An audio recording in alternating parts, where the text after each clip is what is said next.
Bismillahirrahmanirrahim. La haula wala quwata illa billah.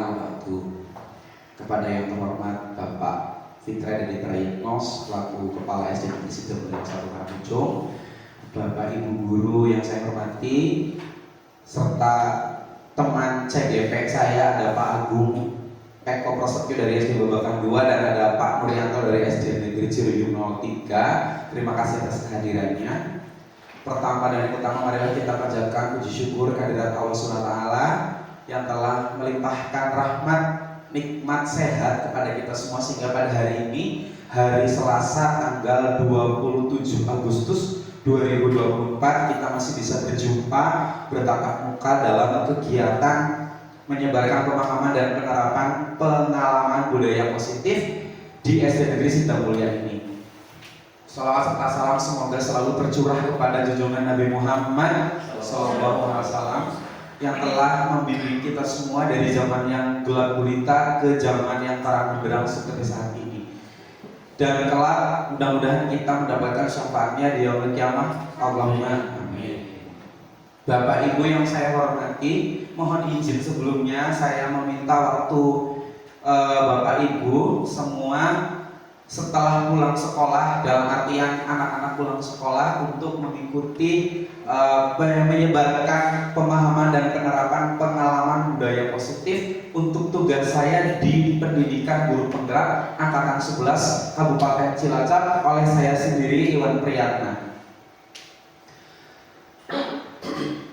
Baik Bapak Ibu, nanti mungkin saya akan meminta ke Bapak Ibu untuk bisa bekerja sama dengan saya agar pelaksanaan diseminasi ini bisa berjalan dengan lancar.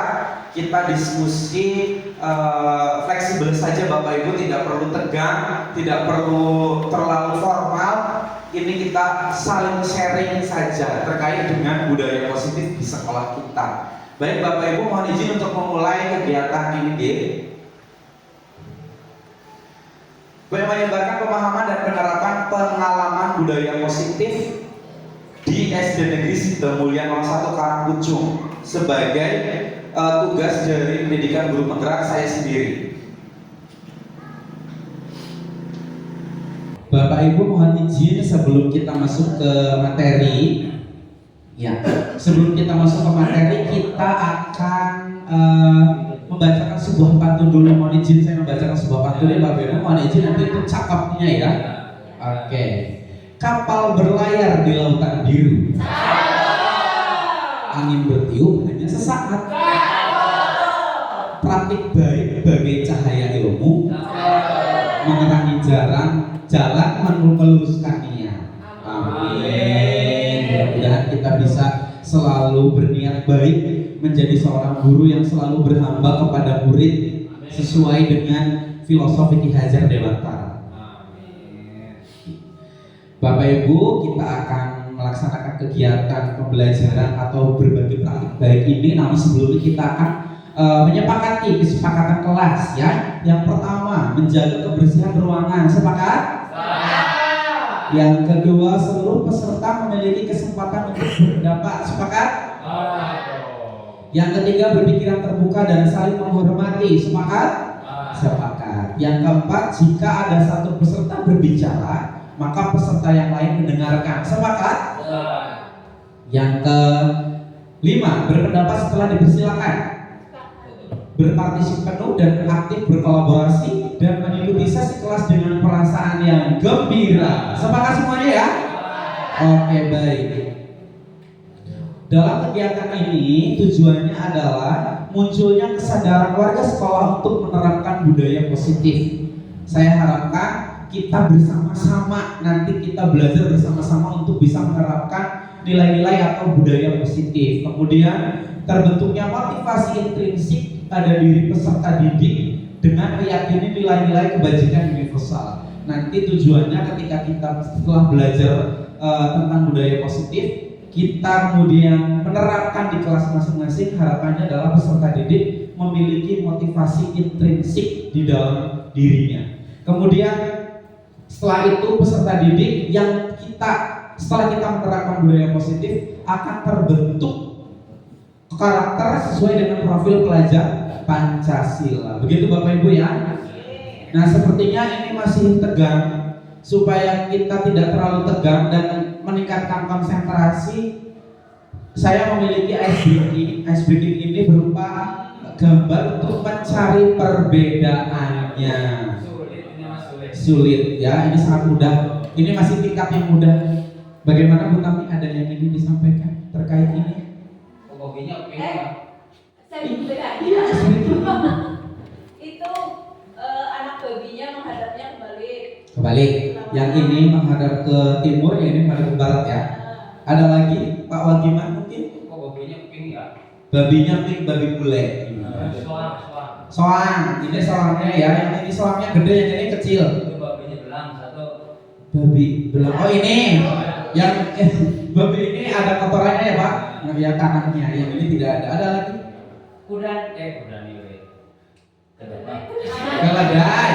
Keledai telinganya ya. Ada yang ini berdiri semua, ini yang ini menggok satu. Siangnya. Awan lamuk. Oh, siang. Lamuknya ya. Mana pedet?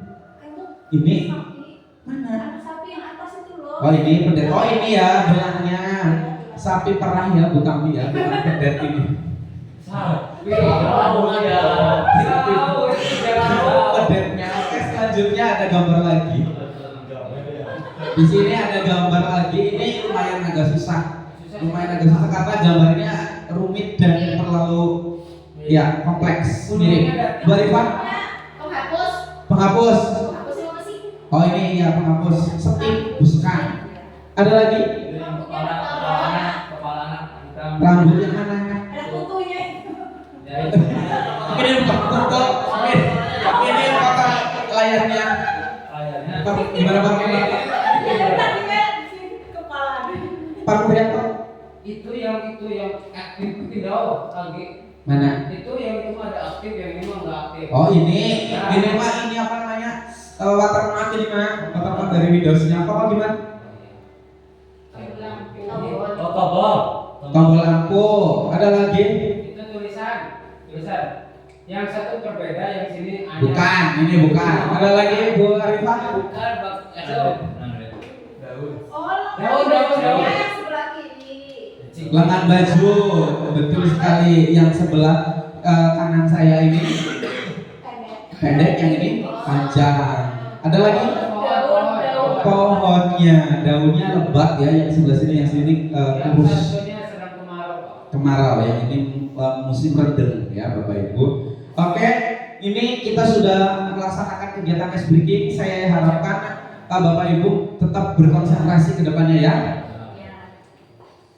Baik, terkait dengan budaya positif. Budaya positif, apa sih kira-kira budaya positif? Apa yang Bapak Ibu ketahui tentang budaya positif?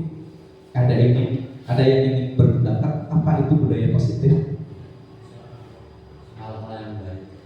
Hal-hal yang baik. Pak Kasum?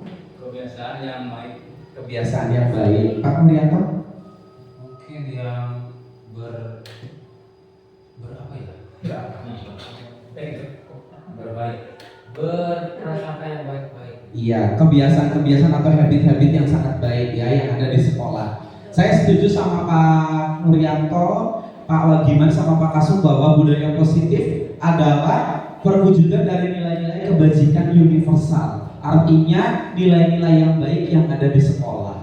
Kemudian budaya positif di sekolah adalah nilai-nilai keyakinan dan kebiasaan-kebiasaan di sekolah yang berpihak pada murid agar murid dapat berkembang menjadi pribadi yang kritis, penuh hormat dan bertanggung jawab yang muaranya pada profil pelajar Pancasila.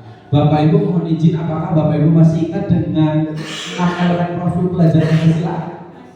Masih ingat. Dinyanyikan bareng-barengnya Bapak Ibu masih ingat? Ya kita 1, 2, 3. Pelajar Pancasila beriman dan bertakwa pada Tuhan yang Esa dan berakhlak mulia, berkebinekaan global, gotong royong mandiri, kreatif dan bernalar adalah tujuan utama pada pembelajaran kita saat ini adalah kepada profil pelajar Pancasila. Ada 7 materi utama pada kegiatan hari ini di modul budaya positif. Yang pertama adalah perubahan paradigma belajar, kemudian disiplin positif dan nilai-nilai kebajikan universal, motivasi perilaku manusia, keyakinan kelas, kebutuhan dasar manusia, posisi kontrol guru, dan segitiga restitusi. Saya yakin Bapak Ibu guru ini tidak asing dengan kata-kata ini ya Pak Bu. Keyakinan kelas, segitiga restitusi, kemudian ada posisi kontrol guru. Kita sudah familiar dengan kata-kata itu, namun kita di sini akan belajar bersama-sama agar nanti pemahaman kita lebih baik lagi terkait dengan budaya positif. Yang pertama adalah paradigma belajar, perubahan paradigma belajar. Perubahan paradigma belajar adalah pembelajaran dengan paradigma baru merupakan pembelajaran yang dirancang berdasarkan prinsip pembelajaran berdiferensiasi, sehingga peserta didik belajar sesuai dengan kebutuhannya berdasarkan tahap perkembangan sesuai psikologi modern untuk mewujudkan profil pelajar Pancasila. Saya yakin Bapak Ibu tidak asing dengan kata-kata pembelajaran berdiferensiasi. Ya, ini pembelajaran yang disesuaikan dengan kesiapan belajar murid, minat belajar, dan profil belajar murid. Praktik pembelajaran berdiferensiasi tidak hanya memaksimalkan potensi murid, namun juga memberikan kesempatan kepada murid untuk mempelajari berbagai nilai-nilai kehidupan yang penting tentang indahnya perbedaan, menghormati, makna baru dari kesuksesan, kekuatan diri, kesempatan yang setara, dan kemerdekaan belajar. Indahnya perbedaan dan di sini kemerdekaan belajar disesuaikan dengan kebutuhan murid. Ya, apakah murid tersebut suka belajar dengan menggunakan media berupa gambar ataupun hal-hal yang lain sesuai dengan kebutuhan mereka dan ke gaya belajar mereka. Kemudian di sini ada miskonsepsi tentang teori kontrol. Kita langsung ke tabelnya saja. Ada perubahan paradigma dari stimulus respon dan pendekatan teori kontrol. Kita mungkin familiar dengan stimulus respon ya Bapak Ibu. Sangat familiar dengan stimulus respon. Dan ini bukan terus ditinggalkan, tapi sudah mulai berubah, sudah mulai bergeser ke teori kontrol. Ya, yang pertama adalah realitas kebutuhan kita sama menurut teori stimulus respon. Tetapi pada teori kontrol ternyata kebutuhan kita berbeda. Setiap siswa memiliki kebutuhan yang berbeda, memiliki keunikan masing-masing. Kemudian di stimulus respon semua orang melihat yang sama, melihat hal yang sama, sedangkan pada teori kontrol setiap orang memiliki gambaran yang berbeda-beda. Makanya setiap orang memiliki pendapat yang berbeda-beda. Apa yang dia lihat tidak akan sama dengan apa yang kita lihat. Mereka melihat apa, kita melihat apa. Itu memiliki pandangan yang berbeda. Begitu ya Bapak Ibu. Kemudian kita lanjut, kita mencoba mengubah orang agar berpandangan sama dengan kita.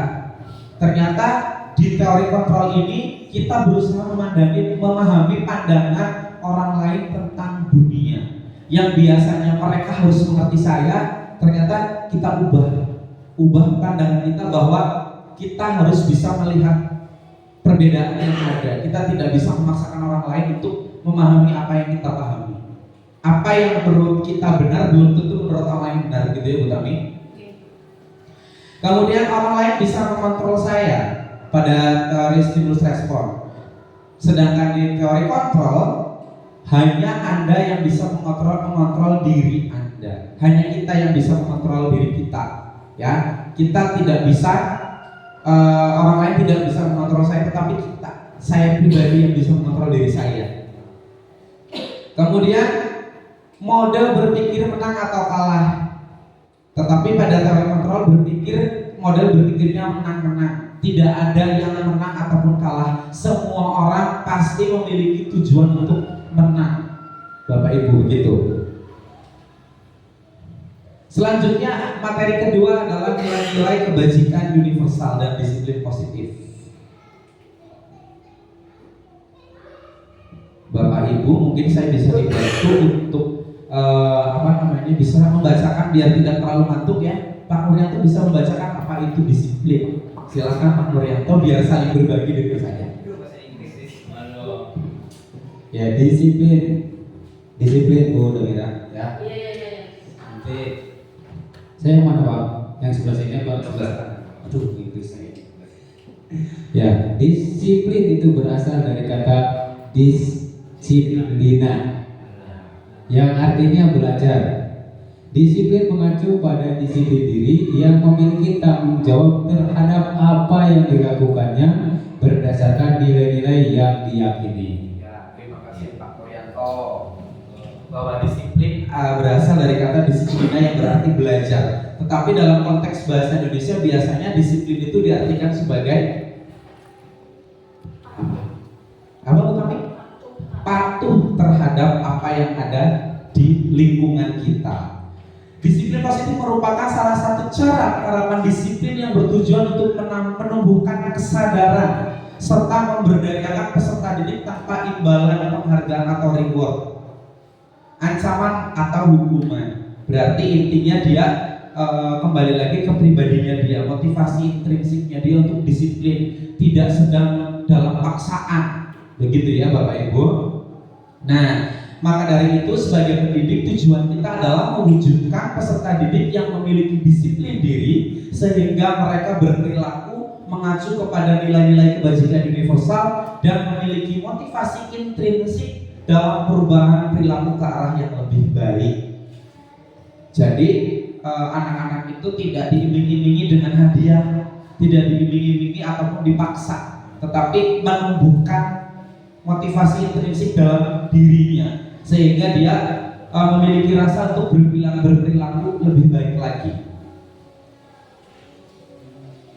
Nilai-nilai kebajikan universal. Di sini ada 6 elemen profil pelajar Pancasila ya. Ini adalah tujuan kita sebagai seorang pendidik untuk menciptakan atau mewujudkan peserta didik yang memiliki karakter sesuai dengan profil belajar Pancasila. Bahwa nilai-nilai kebajikan berarti nilai-nilai kebajikan yang disepakati bersama, terlepas dari suku, bangsa, agama, bahasa maupun latar belakangnya. Nilai-nilai ini memiliki fondasi kita untuk berperilaku. Nilai-nilai kebajikan adalah sifat-sifat positif manusia yang merupakan tujuan mulia yang ingin dicapai setiap individu. Berarti nilai-nilai kebajikan ini adalah tumbuh di dalam dirinya. Ya. Selanjutnya motivasi perilaku manusia. Motivasi perilaku manusia. Ada 3 motivasi perilaku manusia menurut Dian Gosen dalam bukunya Restructuring School Discipline. Yang pertama adalah untuk menghindari ketidaknyamanan atau hukuman. Bapak Ibu pernah tidak kira-kira untuk melakukan suatu peraturan itu tujuannya untuk menghindari ketidaknyamanan atau hukuman? Sering. Contohnya apa Bu kami? Untuk menghindari hukuman. Presensi, ya itu salah satu. Tapi itu ternyata motivasinya eksternal, tidak ada di dalam diri kita. Aslinya wedi, takut untuk dihukum atau ketidaknyamanan dan takut bokora di gaji, tidak mendapatkan gaji. Kemudian untuk mendapatkan imbalan atau penghargaan dari orang lain. Nah, mendapatkan sertifikat. Ada lagi selain itu? Saya mau melakukan kegiatan PPG hanya untuk mendapatkan sebuah kertas yang ujung-ujungnya adalah duit, begitu ya. Jadi ini masuk ke dalam motivasi eksternal, bukan dari dalam diri. Insya Allah ketika kita melaksanakan kegiatan ini tujuannya atau niatnya dari dalam hati ikhlas, insya Allah pasti timbulnya atau keluarnya adalah positive vibes ya Bu Tami, nilai-nilai yang positif. Nah, untuk menjadi orang yang mereka inginkan dan menghargai diri sendiri dengan nilai-nilai yang mereka percaya, tujuannya, motivasinya adalah yang harusnya kita tumbuhkan pada anak ini adalah yang ini, untuk menjadi orang yang mereka inginkan dan menghargai diri sendiri dan dengan nilai-nilai yang mereka percaya. Ini yang disebut dengan motivasi internal atau motivasi intrinsik. Bagaimana caranya kita untuk menumbuhkan motivasi intrinsik tersebut pada siswa, begitu ya.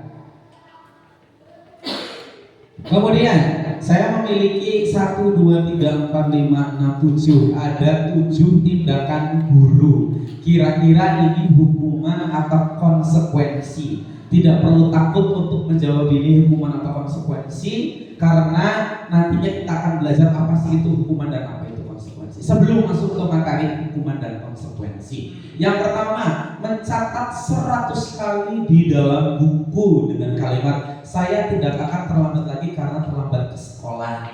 Kira-kira Bu Arifah boleh bantu saya menjawab apa itu, apakah itu hukuman atau itu konsekuensi?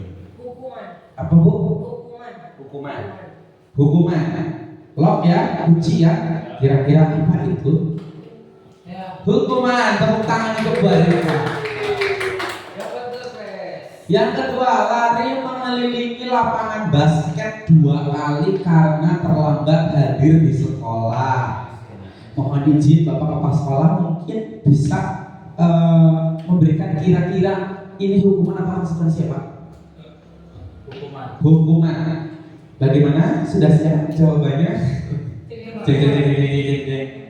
Hukuman. Tepat sekali, tepuk tangan untuk kepala sekolah. Kemudian menggantikan kertas tugas teman yang telah dicoret-coret. Bu Damira boleh menjawab. Kira-kira ini hukuman atau konsekuensi? Tidak apa-apa, salah jawab apa-apa Bu, tenang saja. Ya, aman, tenang. Ya, aku memilih konsekuensi. Konsekuensi. Apakah itu hukuman atau konsekuensi Bu Damira? Kita lihat jawabannya. Konsekuensi, tepat sekali itu konsekuensi. Tepuk tangan dong. Karena sedih banget, tepuk tangan. Kemudian membersihkan tumpahan air di meja guru karena tersenggol pada saat belajar. Pak Kasum, konsekuensi bagaimana jawabannya? Betul. Konsekuensi jawabannya, betul sekali. Kemudian lari mengelilingi lapangan basket 2 kali dikarenakan terlambat 10 menit pelajaran PJOK. Pak Nuryanto, aduh berat sih Hukuman. hukuman. Lock, kunci. Bagaimana jawabannya? Konsekuensi. Kenapa konsekuensi? Karena di sini pelajarannya PJOK Pak. Iya, oke, konsekuensi karena sebuah pelajaran olahraga tapi ternyata terlambat. Jadi dia diberikan konsekuensi untuk lari 2 kali mengelilingi lapangan basket. Tidak apa-apa Pak Rianto, sampai saja kita belajar bersama-sama. Luar biasa. Kemudian yang ke-6, murid diminta bertelanjang kaki sepanjang hari karena tidak menggunakan sepatu warna hitam sesuai peraturan sekolah. Hukuman, hukumannya apa? Hukuman. Bagaimana jawabannya? Hukuman. Kenapa di sini hukuman? Iya, melanggar aturan, tetapi terus dia mengakibatkan rasa malu. Iya.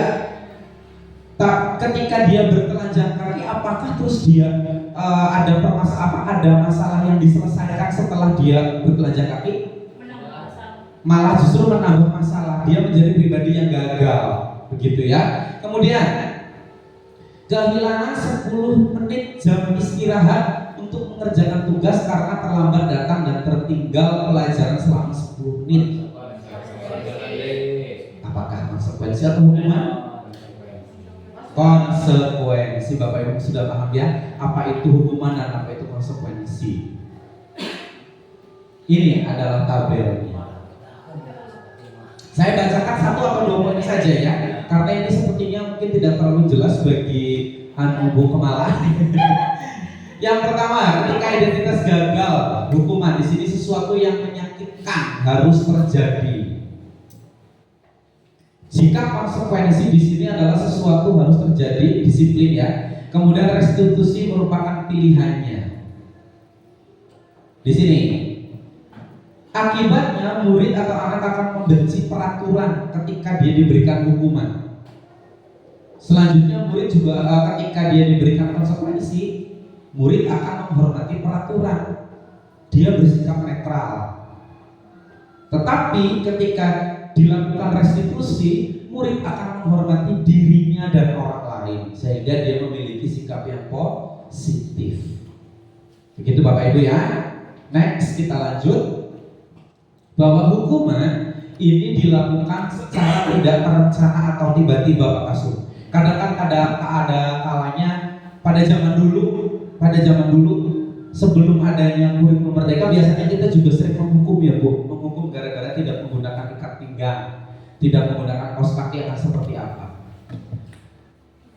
Hukuman tidak terencana terjadi tidak terencana atau tiba-tiba tanpa melalui suatu kesepakatan, hanya bersifat satu arah. Artinya Bapak guru itu tidak mau mendengarkan apa alasan siswa tersebut melakukan sebuah kesalahan.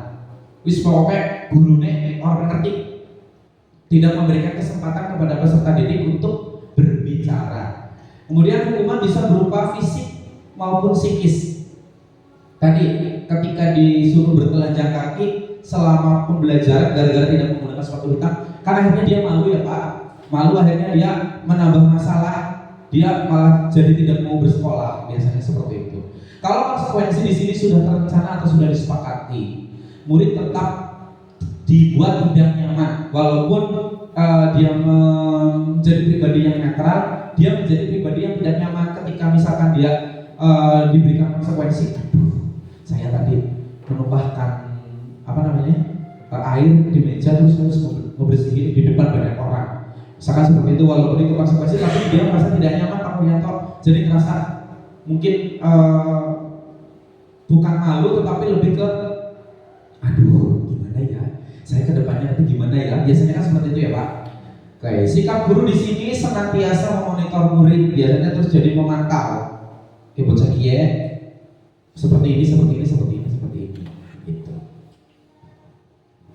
Kemudian restitusi adalah proses menciptakan kondisi bagi murid untuk memperbaiki kesalahan mereka sehingga mereka bisa kembali pada kelompok mereka dengan karakter yang lebih kuat.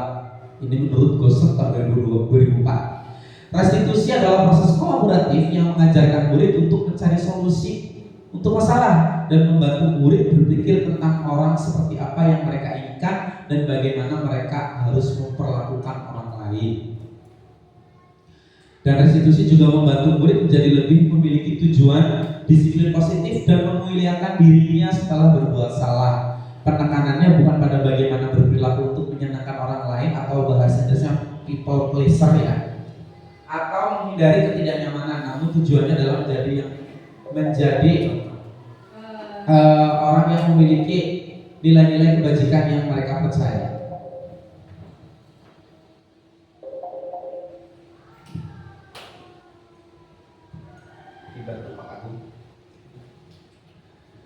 Kemudian ciri-ciri restitusi. Restitusi itu kan tadi menyelesaikan masalah ya Bu Arifah. Saya minta tolong boleh bisa dibacakan kira-kira terlihat dari situ. Bulan. Atau mungkin Pak Kasum masih terlihat? Ini nomor 1. Jelas Bu. Cepat, tidak apa-apa. Nomor 1. Minta tolong ya Pak, biar hidup suasananya. Restitusi untuk menembus kesalahan, namun untuk belajar dari kesalahan. Belajar dari kesalahannya Pak Kasum agar kedepannya lebih baik lagi. Yang kedua untuk memperbaiki hubungan. Hubungan apa nih? Hubungan antara siswa dengan murid, siswa dengan guru ataupun guru dengan guru yang terjadi interaksi di sekolah. Kemudian restitusi itu adalah tawaran, bukan paksaan, memancing mereka untuk menyadari kesalahan mereka. Kemudian restitusi juga menuntun untuk melihat ke dalam diri. Restitusi merupakan mencari kebutuhan dasar yang mendasari tindakan. Restitusi diri adalah cara yang paling baik dan juga restitusi memuatkan. Restitusi mengembalikan murid yang berbuat salah kepada kelompoknya agar menjadi pribadi yang lebih kuat dan lebih baik lagi. Begitu ya Pak Puryanto. Sekarang ini ada 3 perbedaan antara hukuman, konsekuensi, dan restitusi. Contoh kasusnya adalah siswa terlambat datang ke sekolah. Jika hukuman, guru biasanya akan menghukum untuk lari 10 kali memutari lapangan sekolah dan guru marah sehingga siswa menjadi takut. Hukuman ini tidak ada solusinya Bapak Ibu, tidak menjadi peserta didik ataupun murid yang belajar dari kesalahannya, malah justru dia akan takut dan tidak mau belajar kembali dari kesalahannya. Kemudian ada konsekuensi, kehilangan 10 menit jam istirahat untuk mengerjakan tugas karena terlambat datang dan tertinggal pelajaran selama 10 menit. Guru tegas sehingga siswa menghormati peraturan. Ini menjadi pribadi yang netral tadi yang disampaikan di tabelnya. Kemudian di restitusi, guru menanyakan keyakinan kelas atau dirinya dan membantu menyelesaikan masalah. Serta guru terbuka dan siswa menghormati diri sendiri dan orang lain. Begitu ya Bu Arifah. Jadi alangkah baiknya ketika kita melakukan restitusi, menanyakan dan mendengarkan apa keluh kesah peserta didik kita. Keyakinan kelas. Bapak Ibu, apakah di kelasnya sudah membuat keyakinan kelas? Ada yang belum, ada yang sudah. Mudah-mudahan yang sudah saya apresiasi yang sudah, yang belum nanti kita buat setelah ini ya Bapak Ibu ya. Membuat keyakinan kelas. Keyakinan kelas. Sebelum masuk ke materi, saya punya pertanyaan ini. Mengapa kita memiliki peraturan tentang penggunaan helm pada saat mengendarai kendaraan roda 2 atau motor? Untuk menjaga keselamatan. Setuju. Yang kedua, mengapa kita memiliki peraturan tentang menggunakan masker dan mencuci tangan setiap saat? Untuk kesehatan. Itu adalah nilai-nilai yang kita yakini. Keselamatan dan tadi kesehatan. Ini yang disebut dengan keyakinan. Dan yakin kan ketika kita menggunakan motor pakai helm, kita yakin kita aman kan? Iya. Ketika kita cuci tangan dan selalu menggunakan masker, kita yakin akan sehat, terhindar dari virus corona. Itu adalah sebuah keyakinan ya Bapak Ibu. Nah, keyakinan adalah nilai-nilai kebajikan universal yang disepakati secara tersirat dan tersurat, terlepas dari latar belakang suku, negara, bahasa maupun agama. Contohnya adalah keadilan, kehormatan, peduli, integritas, kejujuran, pelayanan, dan sebagainya. Sesuai dengan apa yang diyakini seperti tadi kita di pertanyaan sebelumnya. Kemudian prosedur pembuatan keyakinan kelas, Bapak Ibu. Biasanya kan di sekolah ada peraturan sekolah ya Bapak Ibu ya. Ada peraturan sekolah, diturunkan menjadi sebuah peraturan kelas. Kemudian mempersilahkan peserta didik untuk bercurah pendapat tentang peraturan yang perlu disepakatinya. Apakah sepakat dengan peraturan kelas tersebut? Kemudian setelah sepakat dan bercurah pendapat, mencatat semua masukan-masukan para murid.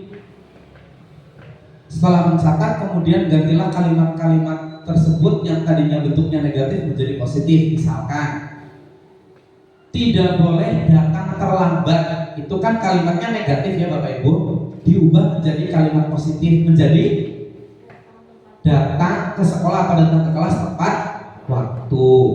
Misalkan, jangan membuang sampah sembarangan. Membuang sampah pada tempatnya. Berarti kalimat-kalimat tidak dan jangan itu dijadikan kalimat positif. Kemudian ajak murid untuk menemukan nilai-nilai kebajikan atau keyakinan yang dituju dari peraturan tersebut, apakah itu kebersihan, kesehatan, ataupun keselamatan, disiplin, tanggung jawab, dan yang lainnya. Kemudian tinjau ulang keyakinan kelas secara bersama-sama.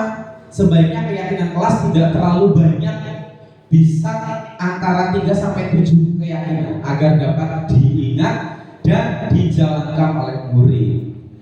Setelah itu keyakinan selesai dibuat, seluruh warga kelas dipersilakan untuk meninjau ulang dan menyetujuinya dengan menandatangani keyakinan kelas tersebut termasuk guru dan semua murid. Menempelkan keyakinan kelas di dinding atau di tempat yang mudah dilihat oleh semua warga kelas. Jadi keyakinan kelas tersebut tidak hanya bisa dipajang saja, tetapi bisa dilakukan dan diyakini oleh seluruh warga kelas termasuk kita sebagai seorang guru. Begitu Bapak Ibu? Nah, ini adalah sebuah diagram Venn. Awalnya adalah peraturan kelas. Tadi peraturan kelas diubah menjadi keyakinan kelas. Ketika keyakinan kelas tersebut dilakukan dengan baik, maka akan terjadi lingkungan yang positif.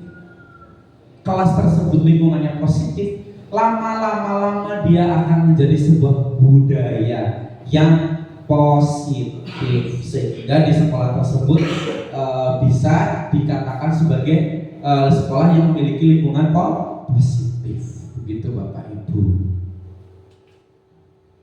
Nah, Bapak Ibu ngantuk ya? Coba saya minta tolong, ini nanti ada ice breaking, namun sebelumnya saya minta tolong kepada Bapak Ibu, kita tepuk pompa bumi terlebih dahulu ya. Tepuk pompa bumi bagaimana Bapak Ibu harus ingat? Tepuk pompa bumi, gesut gesut, gesut gesut, prok prok prok, dan sambil berdiri. Siap ya Bapak Ibu ya? Siap supaya tidak ngantuk. Tepuk pompa bumi, gesut gesut, gesut gesut, dan berdiri. Ya tidak duduk lagi, berdiri ya, berdiri. Oke? Sudah. Saya punya tepuk rimba. Ya, tepuk rimba. Hu, ha, hu, ha. Gitu ya? Iya, begitu. Tepuk rimba. Ini kemana lagi? Tepuk rimba. Tepuk rimba. Hu, ha, hu, ha.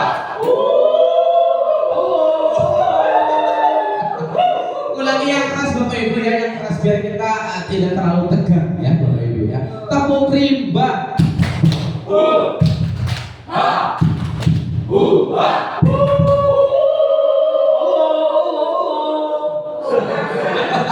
Oh ya. Selanjutnya.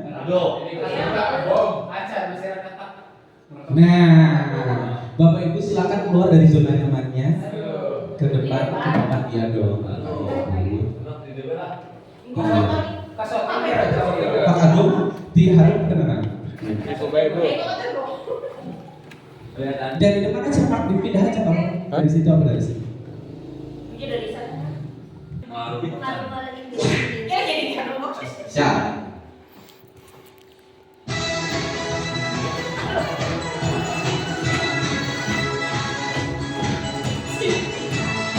Ya, gerak.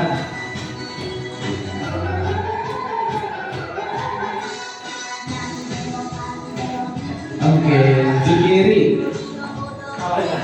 Iya, siap. Kanan, kiri.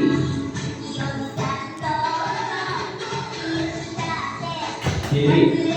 Bawah. Bawah. Bawah. Putar, berputar. Bicara.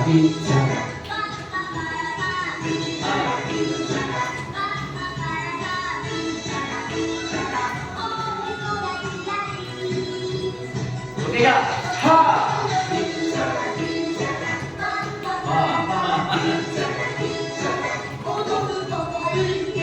Bunyi ya.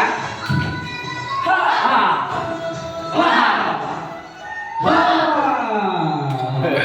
Lagi. Masuk lagi senang. Iya. Kasum di sini Pak Kasum. Sing ketemu kok. Sini cantik. Biasanya kalau ini udah nih nagih sekali lagi nih. Siap ya? Nanti bunyi ha gitu ya biar bisa. Oke. Siap si garam ya, Pak. Ih, mana lagi bergerak pada jogging. Itu. Ayo lo keluar. Semangat.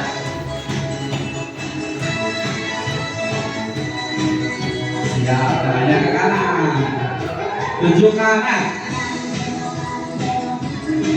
Kiri. Kanan. Kiri. Klop, tepuk. Putar, berputar. Siap. Kanan. Cara bicara, bicara.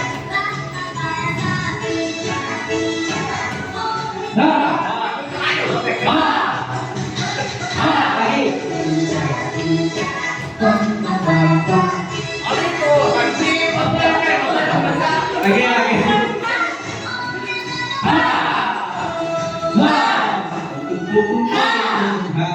Oke, tepuk tangan dulu, kasih. Oke, tepuk ngendok begini ya Bapak Ibu, tepuk ngendok, petok, ngendok langsung duduk begitu ya Bapak Ibu. Oke, Si pukul itu. Betul. petok baik ya.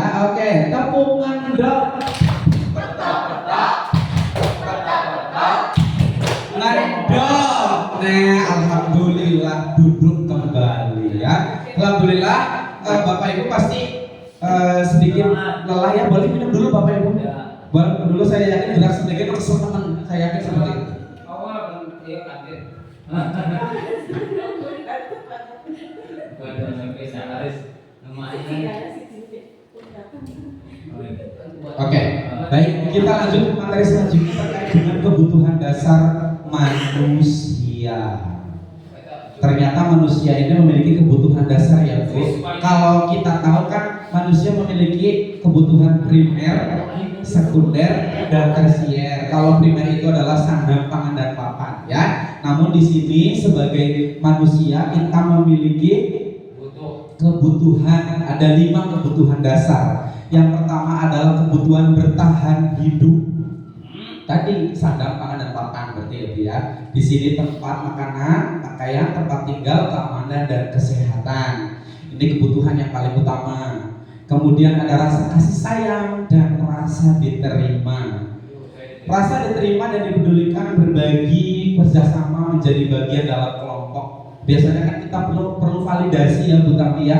Sedikit saja kita memang ada kebutuhan untuk diakui oleh orang lain, tetapi sedikit saja untuk kebutuhan validasinya.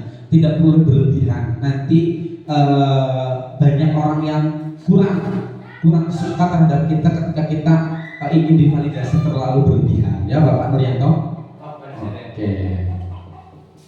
Kemudian ada kebutuhan penguasaan, termasuk harga diri, keinginan untuk dianggap, memimpin, berprestasi, diakui, dan didengar. Biasanya kalau kita berpendapat, kita ingin didengar, walaupun pendapat kita tidak digunakan, tapi kita ingin didengarkan, begitu ya Bu Susi ya.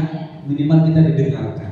Selanjutnya ada kebutuhan kebebasan, mandiri, memiliki pilihan, mencoba hal baru, dan mampu mengendalikan arah dirinya. Saya garis bawahi di sini adalah mencoba hal baru. Sebagai seorang guru, kaitannya dengan kebutuhan dasar manusia, kita harus selalu mencoba hal-hal yang baru. Saya salut sekali dengan Pak Nuryanto, Bu Kemala, dan Pak Wagiman yang ikut membatik, ikut apalagi Bu Tami? Gemini ya, yang itu Gemini yang nanti berbagi praktik baik, menyebarkan pemahaman juga. Ini selalu mencoba hal-hal baru. Guru memang harus seperti itu ya. Apalagi Bu Susi, saya sangat salut dengan Bu Susi, selalu belajar dan berinovasi apapun bentuknya. Dan ingat, mohon izin Bapak Ibu, terkait dengan kebutuhan dasar manusia ini, kita adalah makhluk sosial yang tidak bisa hidup sendiri. Kalau di dalam guru penggerak, biasanya saya akan memiliki 3 K. Yang pertama adalah komunikasi, kolaborasi, dan konsisten. Itu 3 K saya. dalam komunikasi, kolaborasi dan konsisten. Terkait dengan kebebasan, kita juga pasti harus ada melakukan kolaborasi dengan yang lain. Kemudian kebutuhan kesenangan, nonton di bioskop Bu kami, ya. Kemudian bermain game, Pak Murianto. Papa gimana? Papa gimana kebutuhan kesenangan Papa gimana apa kira-kira? Yang membuat Papa gimana senang? Ini kebutuhan kesenangan ini, bermain, humor, antusiasme dan tertawa. Papa gimana kira-kira hal yang membuat Papa gimana senang apa? Ya, maksudnya nonton film kah, atau memancing, melihat orang lain. Anda luar biasa ya, tepuk tangan untuk Papa Giman. Wah, ingin melihat orang lain senang, dia juga senang ya. Di luar nurul. Di luar nurul. Bu Susi kira-kira apa yang membuat Bu Susi senang? Humor. Dengan paham. Lebih ke apa ya? Bergurau dengan teman ya Bu. Bercanda dengan teman-teman ya. Kalau Bapak Kepala kira-kira apa yang membuat Bapak ini senang? Tertawa. Kira-kira dengan cara apa Bapak ini tertawa? Dari YouTube, nonton Indonesia Raya salah lagi ya Pak.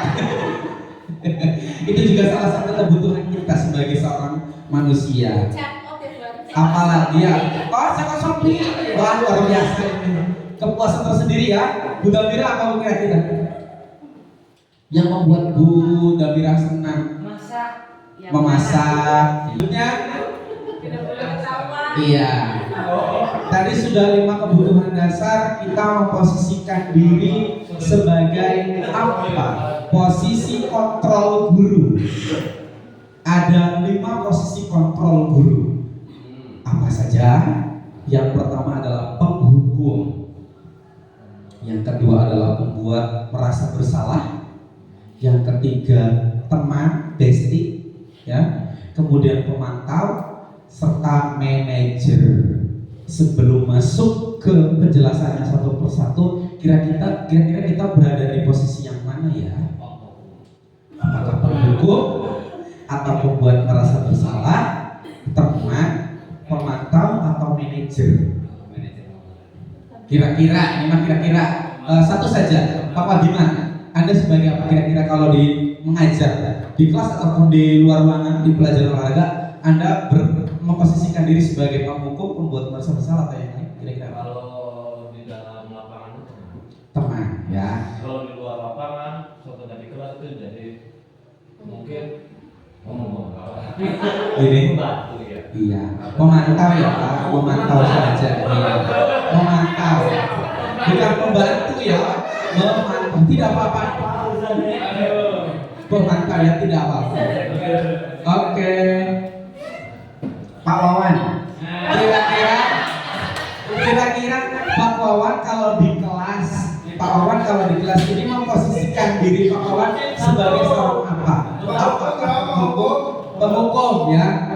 Penghukum, tidak masalah apapun bentuknya, apakah penghukum, pembuat merasa bersalah, teman, pemantau atau manajer, itu sebelum kita mengetahuinya, mari kita belajar terkait dengan posisi kontrol seorang guru. Pertama, penghukum.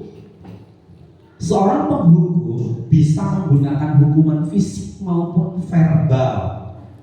Biasanya kan fisik itu berarti jewer ataupun apa, ataupun verbal dengan menggunakan omongan atau kata-kata ya. Orang yang menjalankan posisi penghukum senantiasa mengatakan bahwa sekolah memerlukan sistem atau alat yang lebih menekan murid-murid lebih dalam lagi.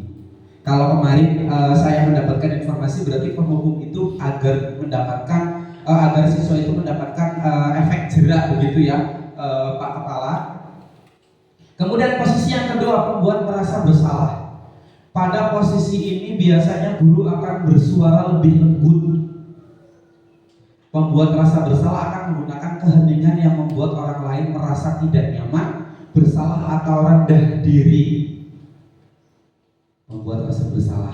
Sejauh ini, apakah saya merasa sebagai penghukum atau pembuat merasa bersalah? Sambil berpikir, kita lanjut ke teman. Guru pada posisi ini tidak akan menyakiti muridnya, namun akan tetap berupaya mengontrol murid melalui persuasi, ajakan atau himbauan. Posisi teman atau guru pada guru bisa negatif ataupun positif. Positif di sini berupa hubungan baik yang terjalin antara guru dan murid. Guru di posisi teman menggunakan hubungan baik dan humor untuk mempengaruhi seseorang. Biasanya guru-guru zaman now ini lebih ke teman. Sampai kadang-kadang kalau guru kelas 1 itu banyak sekali yang pegang rambutnya, pegang pipinya atau apa. Biasanya seperti itu. Itu adalah efek dari posisi kontrol kita sebagai seorang teman. Kemudian selanjutnya adalah pemantau. Pemantau berarti mengawasi. Pada saat kita mengawasi, kita bertanggung jawab atas perilaku orang-orang yang kita awasi. Posisi pemantau berdasarkan pada peraturan-peraturan dan konsekuensi. Tadi masih berhubungan dengan konsekuensi ya. Dengan menggunakan sanksi atau konsekuensi, kita dapat memisahkan hubungan pribadi kita dengan murid sebagai seorang yang menjelaskan posisi pemantau. Jadi tidak ada yang namanya terus nanti siswa berperilaku kurang sopan terhadap guru, begitu ya. Sejauh ini masih penghukum kawan? Penghukum dong. Iya, saya harapkan sepertinya saya lihat kalau kawan itu lebih ke pemantau. Ya, lebih ke pemantau. Masih ada hubungan jarak antara siswa dengan gurunya. Kemudian yang terakhir adalah posisi manajer. Posisi di mana guru berbuat sesuatu bersama dengan murid berbuat sesuatu. Berbuat hal yang baik dengan murid, mempersilahkan murid mempertanggungjawabkan perilakunya, mendukung murid agar dapat menemukan solusi atas permasalahannya sendiri. Ini biasanya lebih ke menstimulus peserta didik untuk bisa mengembalikan keyakinannya dia. Biasanya guru akan seperti itu. Nah, di sini ada contoh penerapan 5 posisi kontrol guru. Kasusnya ini murid tidak memakai atribut yang lengkap pada saat upacara. Yang pertama adalah penghukum. Biasanya siswa diminta untuk hormat pada bendera selama 1 jam. Apakah setelah hormat selama 1 jam kemudian dia bisa mengembalikan atributnya secara lengkap setelah upacara? Tidak. Membuat merasa bersalah. Di sini biasanya gurunya akan berbicara bahwa berapa kali Pak Guru harus memberitahu kamu. Kamu selalu saja komaning kamu lagi, komaning. Biasanya kan seperti itu. Ya Bu Susi? Iya. Biasanya kita juga sampai kalau anak yang seperti itu dari komaning ya Bu. Kemudian kamu selalu saja mengecewakan Pak Guru atau Bu Guru. Kemudian ketika posisinya sebagai teman, dia akan lebih mengatakan atau kata-katanya seperti kepada temannya sendiri. Ayo dong, ikuti aturan sekolah, tolong ya bantu Pak Guru. Sekali ini saja. Ya sudah, tidak apa-apa, lain kali jangan sampai berbuat seperti ini lagi ya. Bagaimana Pak Nuryanto? Wibawanya hilang. Di sini akan terjadi tembok pemisahannya akan hilang. Kalau dari dalam bahasa kita itu peserta didik itu nanti akan jadi bocah sandrong ya Bu. Melunjak, betul sekali.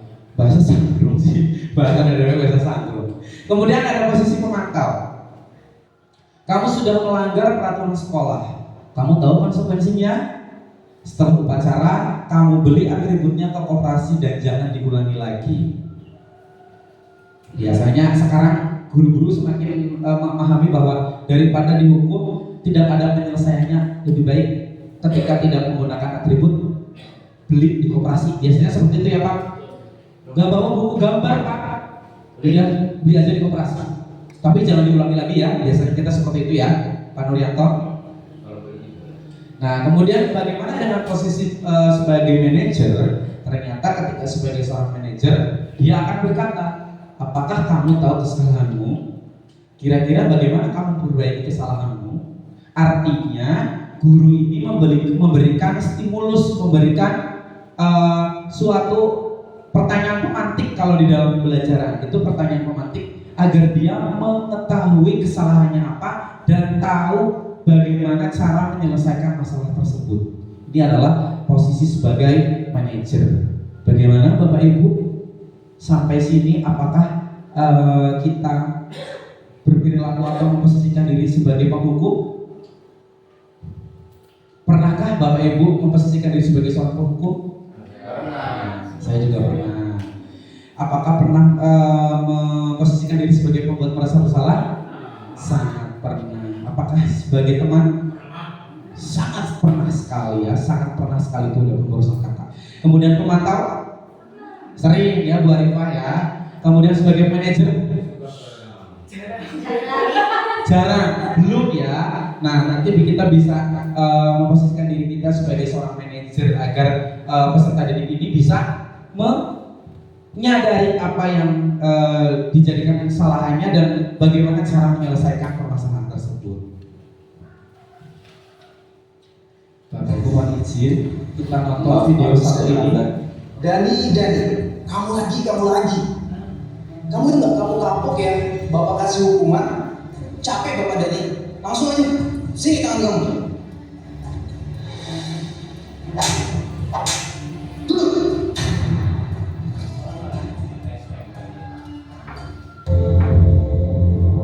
Amalan Bapak Ibu. Kita tonton bersama-sama.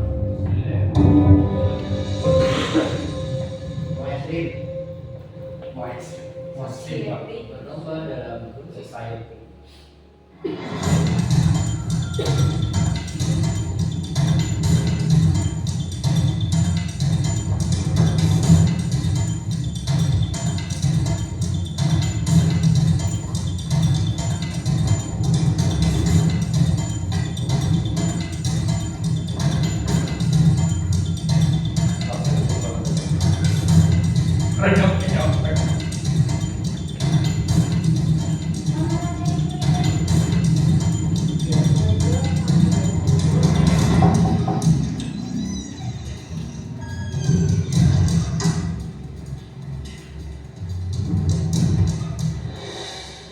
Maaf Kak, saya terlambat. Dani, kamu tahu nggak sekarang ini jam berapa? Jam 1 siang Pak. Dan kamu tahu kan jam Bapak itu mulainya jam berapa? Jam setengah 1 siang Pak. Kamu itu kan adalah siang ya? Kok masih bisa datangnya terlambat? Maaf Pak, sebenarnya saya Udah, sebagai hukumannya ulurkan kedua tangan kamu. Ingat ya, jangan ini ya, jangan mencontoh Dani. Kalau kalian contoh, ada nih yang ngajarin dia lagi, masih tahu akibatnya.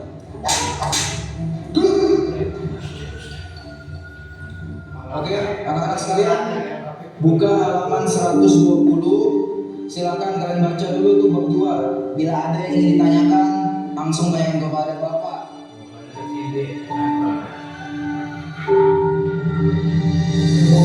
Sekarang 1-sekian. Pak Guru mau tekanan dulu. Oh ada acara. Masih ada tugas.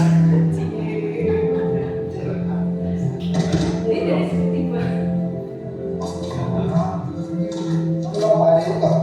Gak Pak, gak apa-apa kok. Kali kalau lewat sini hati-hati ya, cuma nanti licin. Iya Pak, terima kasih. Soalnya saya udah terlambat. Orang-orangnya. Udah masuk tapi itu kan udah masuk.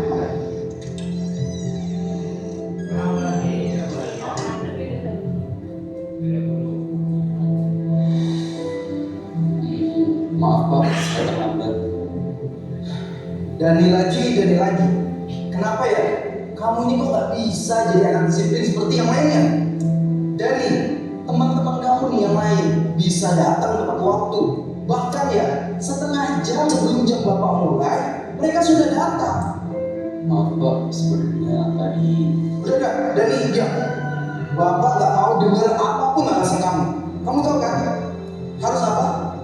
Sini, kedua tangan kamu. Dani, dengar ya.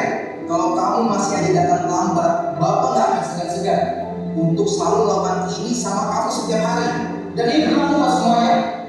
Dengar ya?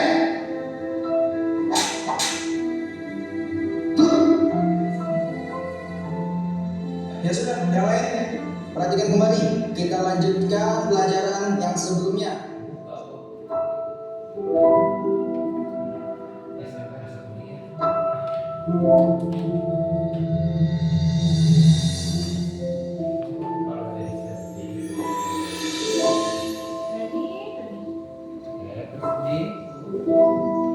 Siap-siap bawa. Bapak Dandi, udah bingung ya? Itu Bapak Dandi. Itu Padahal masih di luar tuh, di semua.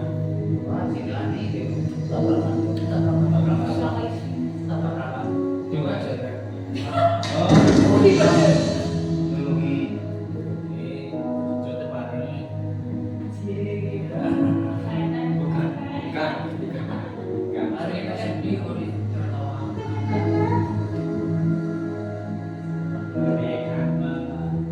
Jadi kardusnya mau dibawa kemana Pak? Biar saya bantu. Udah, nggak usah deh. Bapak bisa kok sendiri. Tapi Pak, Bapak kan habis jago. Nggak apa-apa, Bapak masih kuat kok. Tadi lagi sialan lancar ke PSN. Beneran ini nggak apa-apa. Iya, nggak apa-apa. Kamu masuk kelas aja sana. Sudah jam segini loh. Ya udah deh Pak, saya permisi dulu.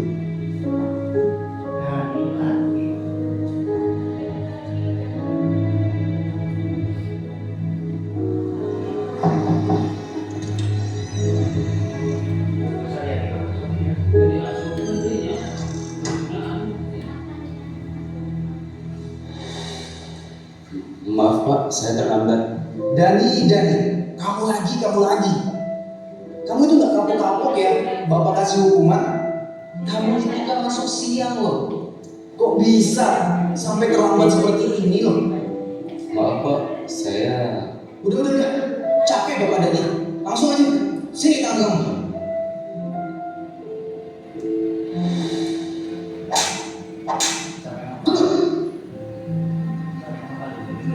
Ingat ya anak-anak, Bapak mau kalian semua tuh harus disiplin. Jangan mencontoh Dani. Datang ke sekolah seenaknya aja. Datang terlambat. Gimana mau sukses nantinya? Gak akan bisa sukses anak seperti itu ke depannya.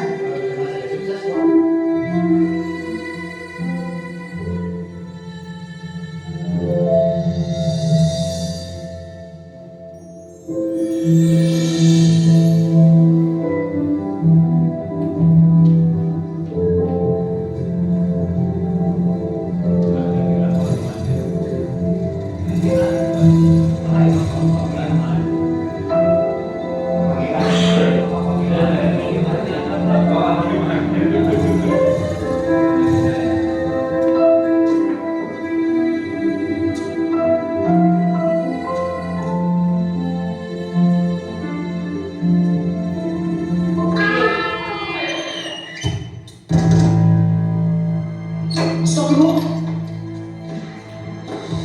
Kamu bawa mana? Bapak bawa ke rumah sakit ya?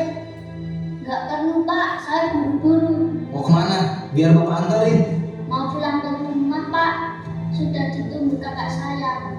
Kalau saya terlambat pulang, kakak saya bisa terlambat sekolah. Hah? Terlambat sekolah? Saya pulang dulu Pak. Assalamualaikum. Ya udah, Bapak temenin kamu pulang ya. Yuk.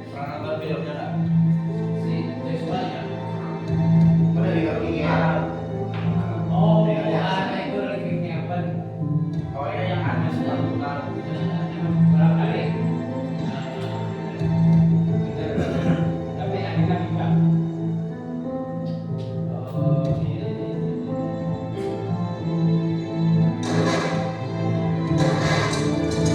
Terima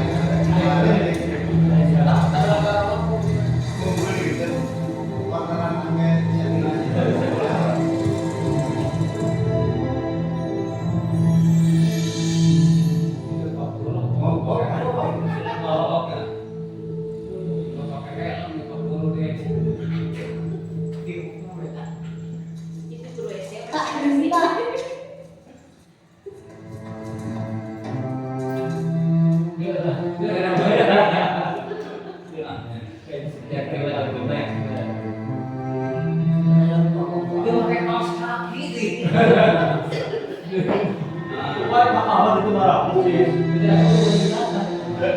Maaf ya aku terlambat. Ya nggak apa-apa nih, cepat soalnya kakak udah terlambat. Nanti ya. Ada manusia yang terlahir Asik. Tangannya tuh. jangan kau sesali segala yang telah terjadi. Ini kak sepatunya pernah. Loh, itu tangan kamu kenapa nih? Ini tadi habis jatuh kak. Ya Allah, Tadi hati-hati ya. nanti diobatin. Ya kak, ini nanti mau obatin. Udah, kakak berangkat dulu ya. Iya kak, hati-hati. Assalamualaikum. Hidup adalah anugerah. Jangan menyerah, jangan menyerah.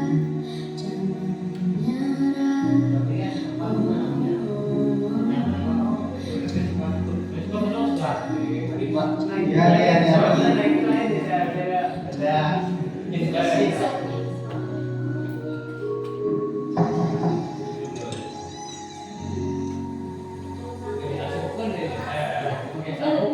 Iya. Maaf Pak, saya dalam badan.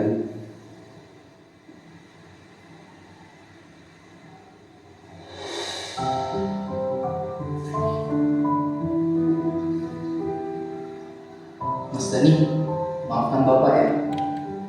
Karena Bapak udah berprasangka buruk sama kamu dan tidak mau mendengarkan sedikit pun penjelasan dari kamu.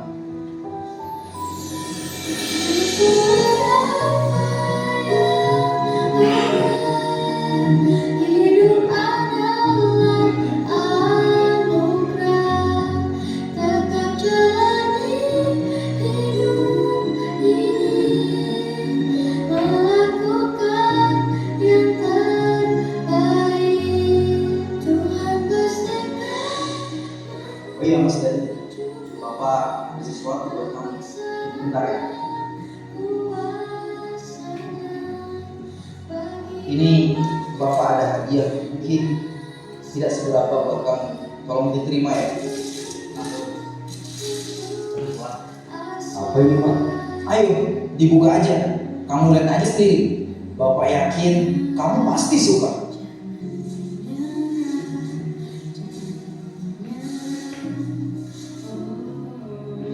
Wah, ini sepatu sekolah. Ini buat saya Pak. Iya, sepatu itu buat kamu. Ya, kamu nggak datang terlambat lagi ke sekolah. Alhamdulillah. Terima kasih ya Pak. Saya janji tidak akan pernah bersekolah lagi.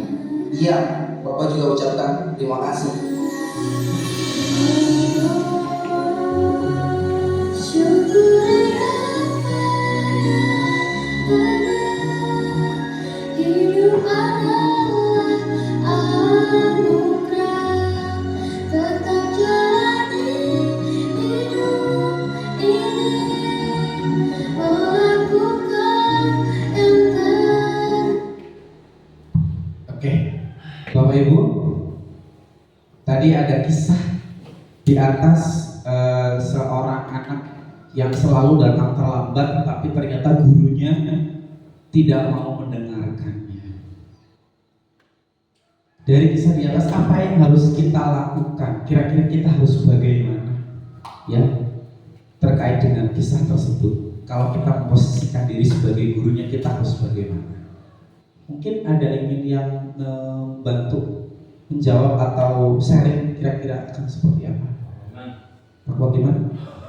Pak Kasih, boleh?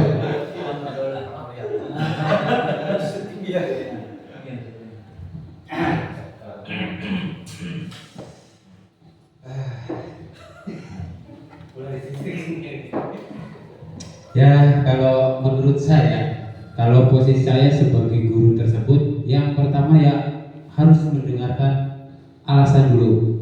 Jadi walaupun kita ingin menerapkan disiplin itu sangat baik ya Pak Bu, cuma dengan catatan kalau misalnya ada keterlambatan seperti itu ya kita harus tahu dulu alasannya kenapa.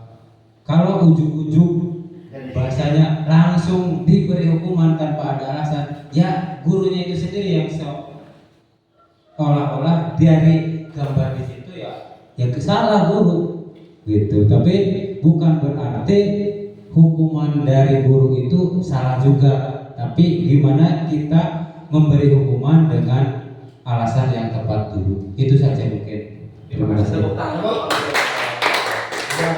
Tapi kayaknya videonya diputar duluan, ada kan belakangan diputarnya itu luar biasa lagi.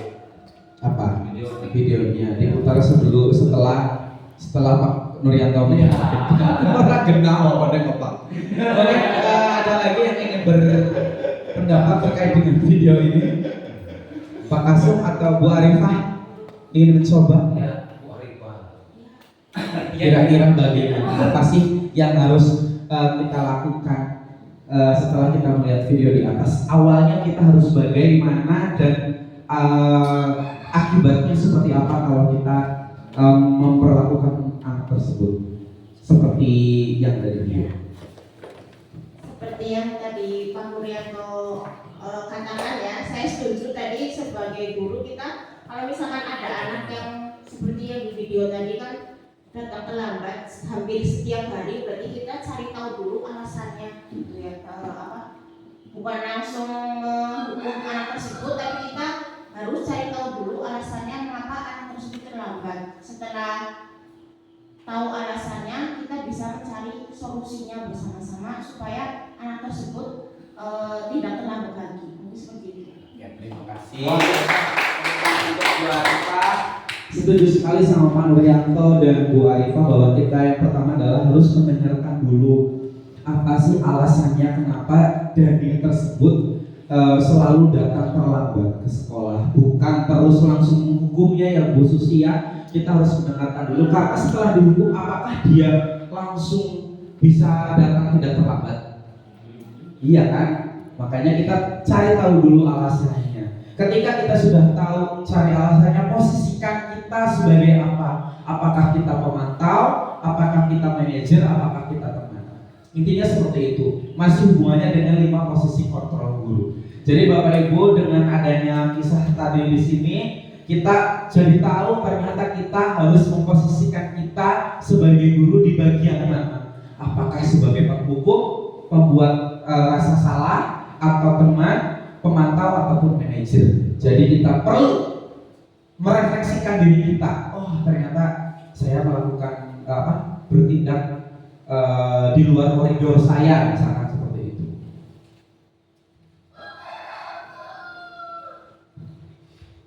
Ini ada sebuah kata-kata, saya kecewa sekali dengan kamu. Kira-kira dengan kita tadi mempelajari 5 posisi kontrol guru, kira-kira dengan kata saya kecewa sekali dengan kamu ini memposisikan dia, memposisikan gurunya, misalkan kita melakukan hal ini, kita memposisikan diri sebagai apa ya? Apakah penghukum?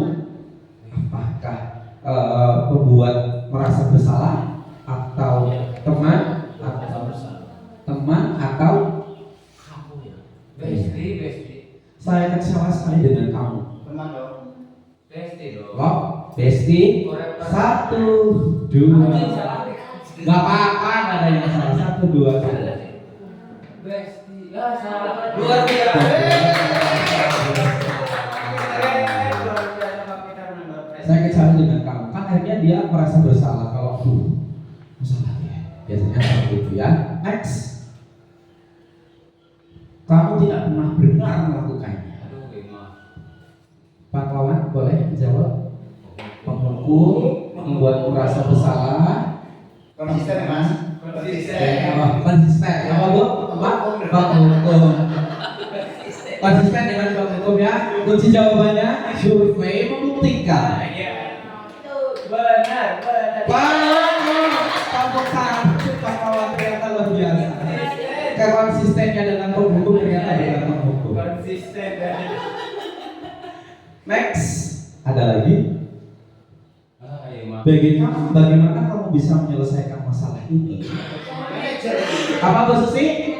Manager. Ini mah pemantik ya.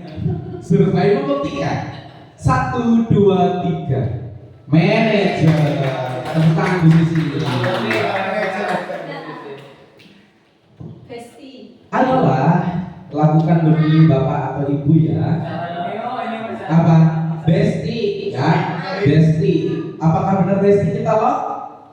Kalau gimana? Kunci? Survei membuktikan.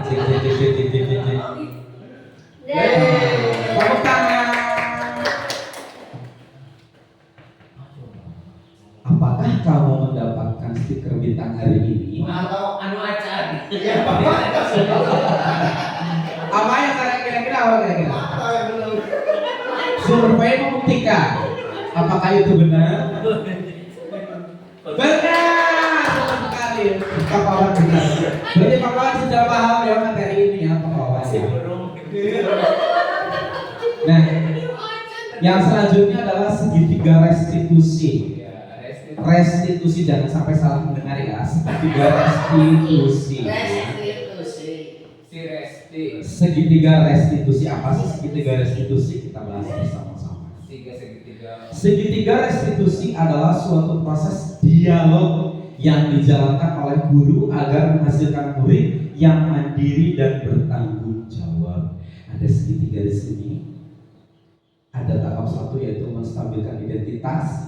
Kemudian yang kedua memvalidasi tindakan yang salah, dan yang ketiga adalah menanyakan keyakinan. Berdasarkan prinsip membuat kesalahan dari bagian proses pembelajaran, menstabilkan identitas itu biasanya diawali atau menggunakan kata-kata seperti ini. Salah satu saja.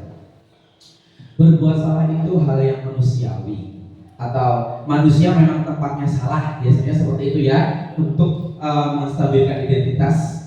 Jadi peserta didik atau murid yang salah ini tidak serta-merta langsung diberikan kamu salah, tapi dia diberikan iming-iming dulu bahwa ya memang itu kesalahan manusia itu memang wajar adanya, biasanya seperti itu.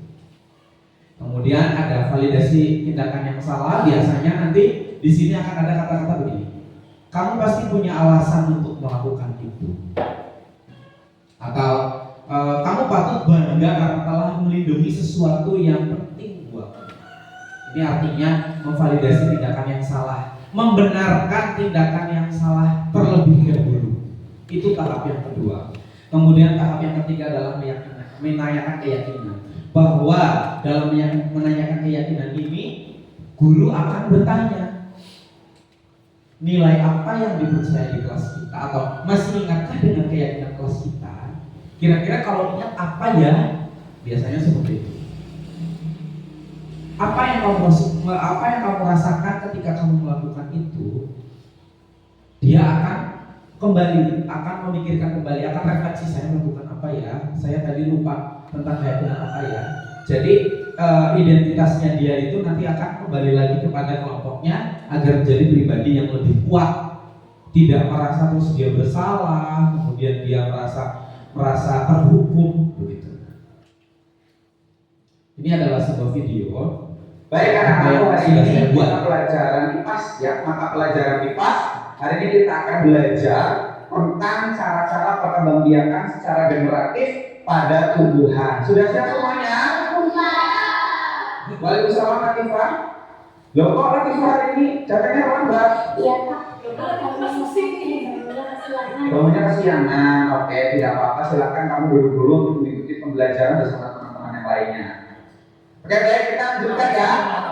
Nah, di depan meja kalian sudah ada buku di kelompok Rafflesia, di kelompok Anggrek juga sudah ada alat peraga, dan di kelompok Komodo sudah ada laptop. Kita akan mengeksplorasi, akan mencari informasi tentang cara-cara perkembangbiakan. Waalaikumsalam, Latifah. Itu Latifah.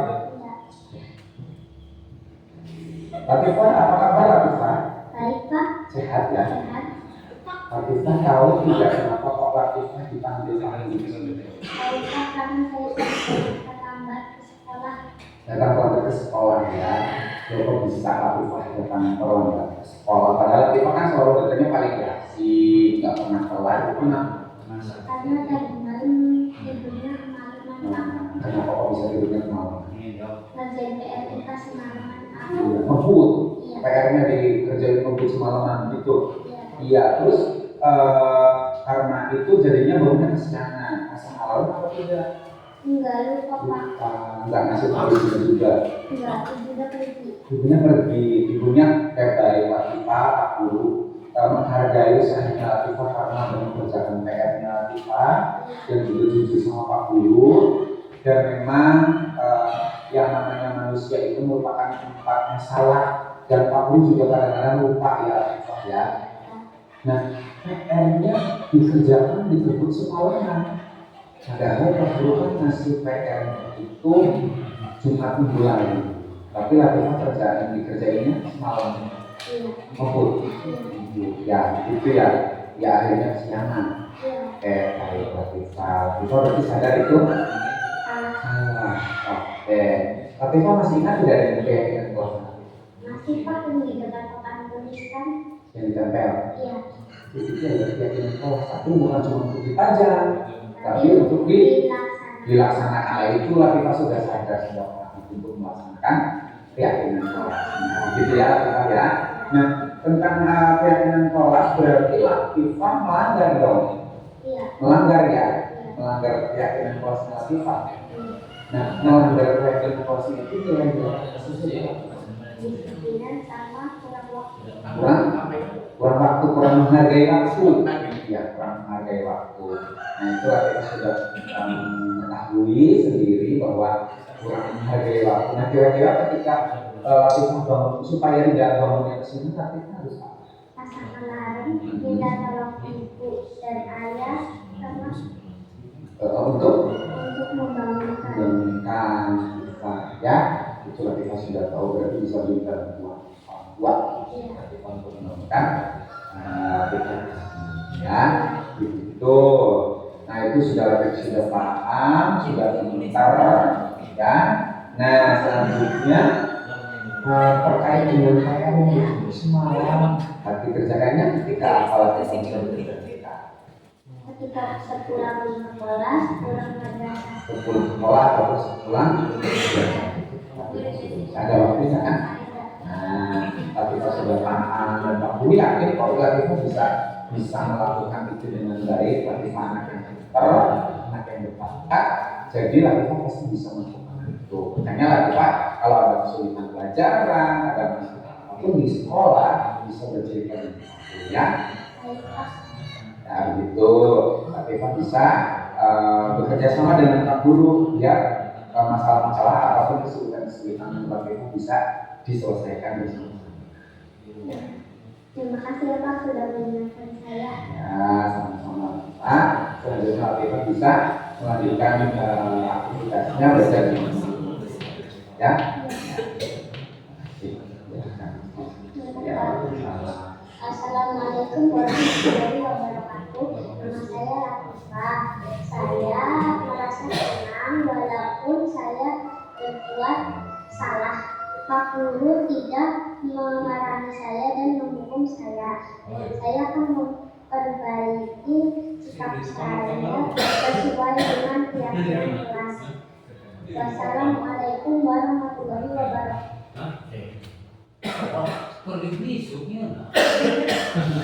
Ya, itu tadi terkait dengan segitiga restitusi. Saya melakukan kegiatan segitiga restitusi ini sebagai tugas demonstrasi kontekstual.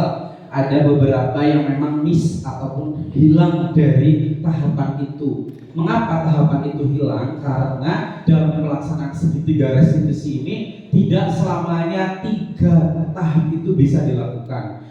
Ketiga tahapan itu bisa dilakukan jika memang masalahnya sudah sangat berat, Pak Nurianto. Kalau masalahnya sudah sangat berat itu memang harus dilakukan 3-tiganya.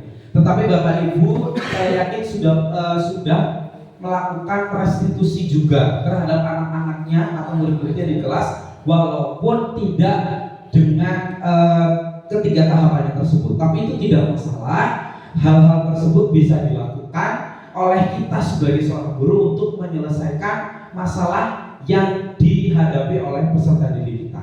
Begitu Bapak Ibu. Namun sebelumnya kini saya punya sebuah ice breaking lagi. Ya, nanti sedikit pikir Bapak Ibu. Nanti setelah saya uli-uliye. Bapak Ibu biasanya kondangan oleh berkat. Bapak Ibu biasanya kondangan oleh berkat. Nah, dapat berkat orang mungkin kan yang mau pakai. Dapat. Iya, pokoknya nanti Bapak Ibu menyebutkan berkat apa yang didapatkan setelah kondangan, ya. Ya apa baik nanti setelah ini nanti mulai dari kepala muter tekan kene, balik lagi 2 kali lagi, ya. 2 kali muter apa berkat kondangan, ya. Oke, sudah siap, kita nyanyi bareng-bareng. 1, 2, 3, ramane kondangan, dilume kondangan, uli-uli senang ketang, uli-uli hore, hore, prok, prok, prok. Berkate Teh bocok. prok, prok, prok. Prok, prok, prok. Prok, prok, prok. Prok, prok, prok, prok. Prok, prok, prok. Prok, prok, prok.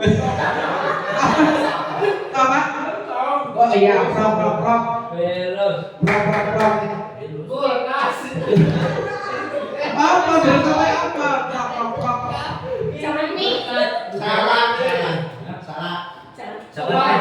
Prok, prok, prok.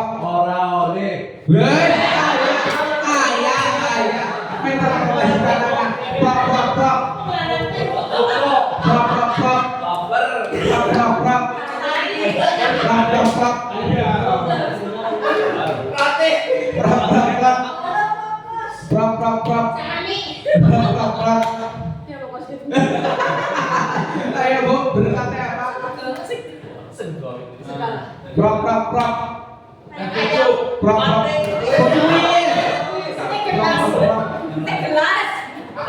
Prok, prok, prok. Udah. Ini kesenang. Prok, prok, prok. Udah, ayo. Prok, prok, prok. Masih ditunggu. Prok, prok, prok. Prok, udah. Prok, prok, prok. Arang-arang. Prok, prok, prok. Bayang Budin. Prok, prok, prok. Lagi. Prok, prok, prok. Ada linggo. Prok, prok, prok. Prok, prok, prok. Prok, prok, prok.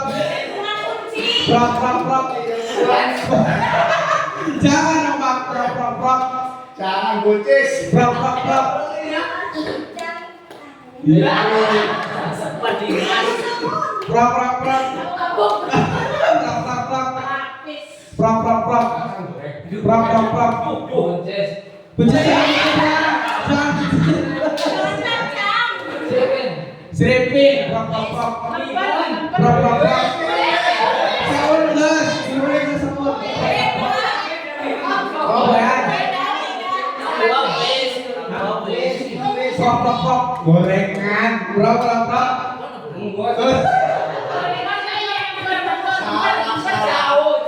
Udah bisa. Udah tadi. Prok, prok, prok. Longkar, prok, prok, prok. Aku udah. Wis.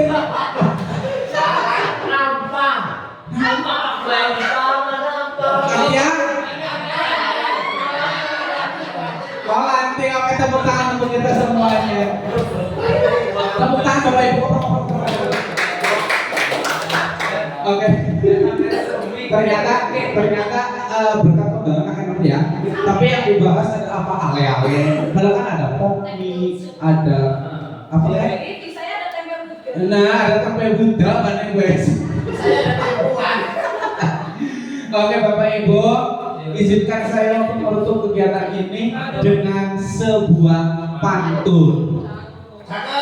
Belum. Mencintaimu bukan untuk sesaat, selamanya untukmu seorang. Semoga ilmu ini bermanfaat. Sampai jumpa di kesempatan mendatang. Saya Yon Priyatna, calon guru penggerak angkatan 11 Kabupaten Cilacap. Terima kasih. Wassalamualaikum warahmatullahi wabarakatuh. Bapak Ibu mohon izin, tadi sudah penyampaiannya sudah ada.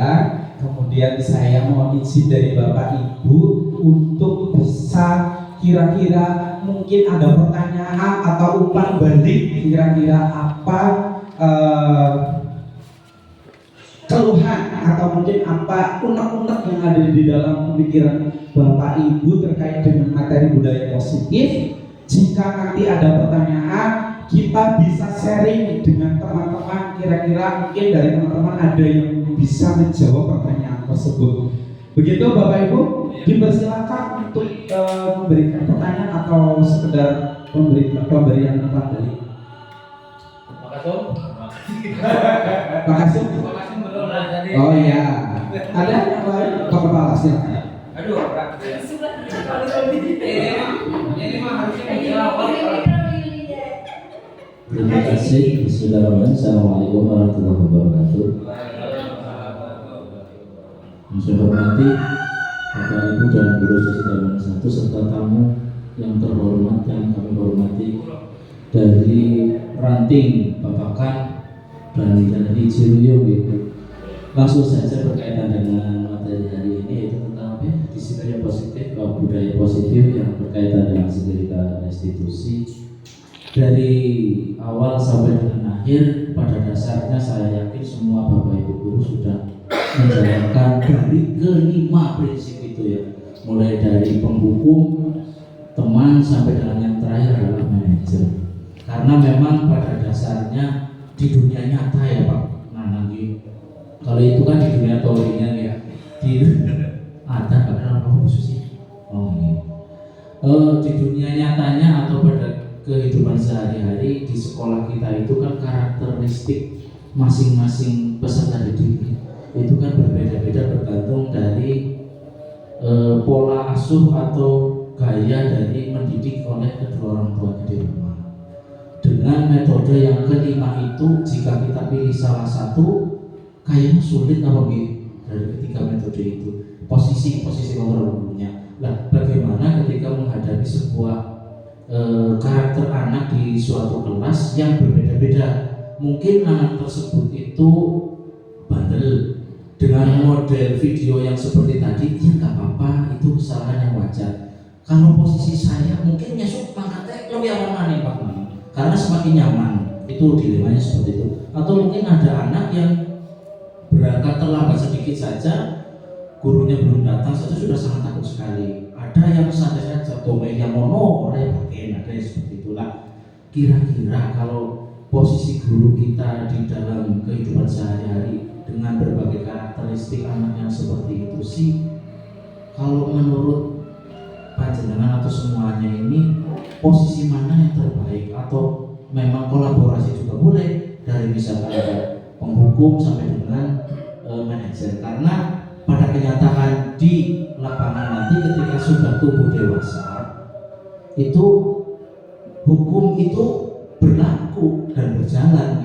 Ada konsekuensi juga ada, kemudian ada hukuman ada juga efek jerah ketika di dunia KUHP Pak ya, itu hukum pidana gitu, itu pasti ada efek jerahnya, sehingga jangan sampai anak itu terlena bahwa kehidupan ini itu lepas dari itu. Sehingga kalau dengan posisi kita sebagai guru SD, dari 5 posisi kontrol guru itu, apakah harus pilih salah satu ataupun boleh dari semua itu kita terapkan?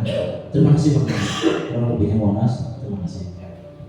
Baik, terima kasih Bapak Kepala Sekolah terkait dengan 5 posisi kontrol guru ya. Menurut Bapak Kepala Sekolah ternyata kalau misalkan di lingkungan kita pada dunia sebenarnya kebanyakan peserta didik ini banyak yang misalkan di kasarannya dielus-elus malah nanti melunjak, biasanya begitu ya Pak, intinya seperti itu. Nah, bagaimana? Apakah kita boleh mengkolaborasikan dari 5 posisi kontrol tersebut. Pada dasarnya informasi terkait dengan 5 posisi kontrol guru ini hanya disarankan untuk ketika ada permasalahan dengan peserta didik itu di posisi teman, pemantau atau manajer.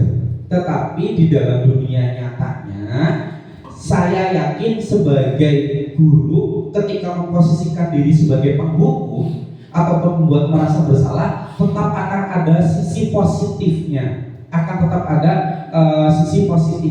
Bukan berarti ketika kita menghukum peserta didik ini kemudian dengan menggunakan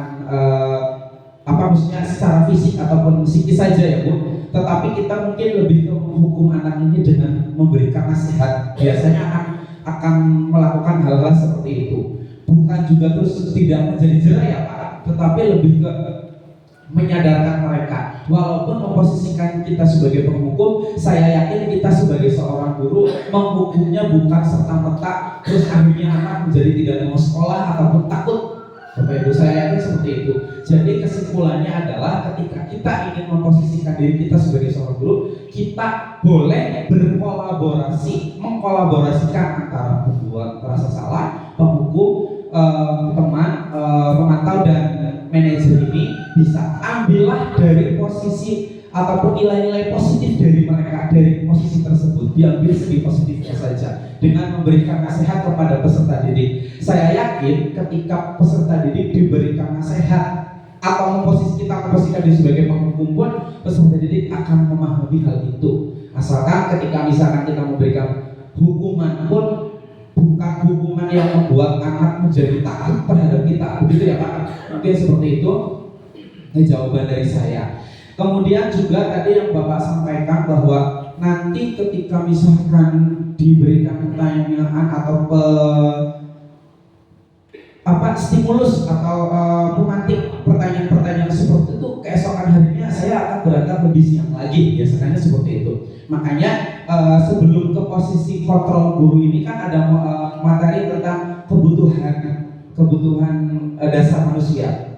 Ada juga kemudian miskonsepsi antara pembelajaran paradigma baru. Makanya mungkin ketika kita mungkin akan merasa, saya nanti berangkatnya siang aja, berarti ada salah satu kebutuhan dasar anak tersebut yang tidak terpenuhi Pak. Mungkin ketika anak itu, saya nggak mau berangkat ke situ, mungkin ada kebutuhan yang dia tidak terpenuhi, misalkan sepatunya seperti tadi di video, atau mungkin dia tidak punya uang jajan atau tidak diberikan haknya ketika dia sudah berangkat pagi, tapi orang tua tidak memberikan uang jajan kepada anaknya. Biasanya akan ada masalah-masalah seperti itu. Maka dari itu ketika kita ada masalah terhadap anak-anak, ada masalah terhadap aturan-aturan di sekolah, kita telusuri dulu apakah ada sesuatu hal yang salah, apakah ada sesuatu hal yang kurang dari mereka, dengan cara diskusi atau kita mungkin bisa dengan kolaborasi dengan teman sejawat, kira-kira kenapa ya anak tersebut kok bisa terlambat setiap hari. Oh ternyata keadaan orang tua misalkan seperti itu kan nanti akan ada penyelesaian setelah itu gitu Pak, mungkin seperti itu. Kenapa saya bilang mungkin, karena kebetulan kalau di sekolah kita tidak menemukan masalah-masalah yang begitu fatal terkait dengan peraturan-peraturan sekolah. Mungkin begitu Pak, nanti mungkin dari teman-teman bisa menambahkan terkait dengan posisi kontrol guru. Begitu? Bu Susi mungkin ada yang ditambahkan?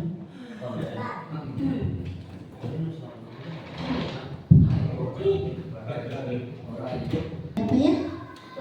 Posisi ini saya temu tadi ya. Ini saya cuma mau tanya, ini saya tadi sudah benar apa belum memposisikan saya sebagai gurunya. Tadi ketika sholat zuhur ya seperti biasa sholat zuhur berjamaah, kemudian ada saja yang namanya anak-anak itu tidak fokus atau tidak konsentrasi ketika mereka sholat. Nah, tadi yang saya dengar itu anak itu ketika sholat itu meremas-remas plastik sehingga makin kresek kayak gitu ya. Kemudian ada yang tadi dengan berdehir